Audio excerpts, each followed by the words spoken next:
de Dieu. Bon appétit. Mais je m'attendais pas à ça. Eh ben c'est bien meilleur pour toi. C'est au chocolat? C'est pas au chocolat, c'est à l'amour. Ah, encore mieux. J'espère que vous allez tous très bien. Aujourd'hui, on aurait aimé vous... Enfin, moi, j'aimerais bien vous dire que pendant ce temps qui a été un temps de désert, où en gros, on n'a pas pu... Enfin, vous n'avez pas pu communier, vous avez dû jeûner du corps du Christ, en fait, ça développe une faim de Dieu qui est sainte. Enfin, vraiment, oui, avoir faim de Dieu, faim de sa parole, se nourrir de sa parole et de son corps, ce que vous allez pouvoir faire dimanche. Et d'ailleurs, on est super heureux en fait que les messes puissent reprendre et que vous pouvez reprendre le corps du Christ.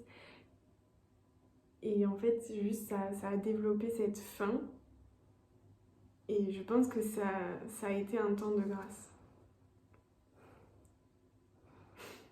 Et quand on a eu faim et qu'arrive l'heure du repas, et ben on l'apprécie d'autant plus. Donc ce sera l'occasion d'apprécier cette nourriture qu'est la messe. La messe, c'est cette nourriture parce qu'on y reçoit la parole de Dieu. Et c'est une nourriture pour l'âme parce qu'on y reçoit l'Eucharistie. Et cette allégorie de la faim de Dieu, je trouve que on peut l'expérimenter non seulement comme une allégorie, mais comme un vrai parallèle entre la faim physique et l'expérience spirituelle. Parce que lorsqu'on ressent la faim, c'est notre corps qui ressent un manque et qui est dans l'attente de quelque chose. De même, le peuple hébreu a passé une très très longue durée dans le désert, à être dans l'attente de quelque chose, à ressentir un besoin, l'attente du Messie. Nous, on essaye de faire cette expérience par le jeûne, par exemple pendant le carême, où on veut ressentir cette faim, et ça nous aide à ressentir le manque de Dieu et l'attente. Ça nous aide à ressentir qu'on ne se suffit pas à nous-mêmes, mais on a besoin de recevoir quelque chose. C'est l'expérience qu'on fait quand on attend la nourriture. La tentation face à ça, c'est de ne pas vouloir attendre quelque chose qu'on va recevoir, mais de vouloir se procurer par nous-mêmes.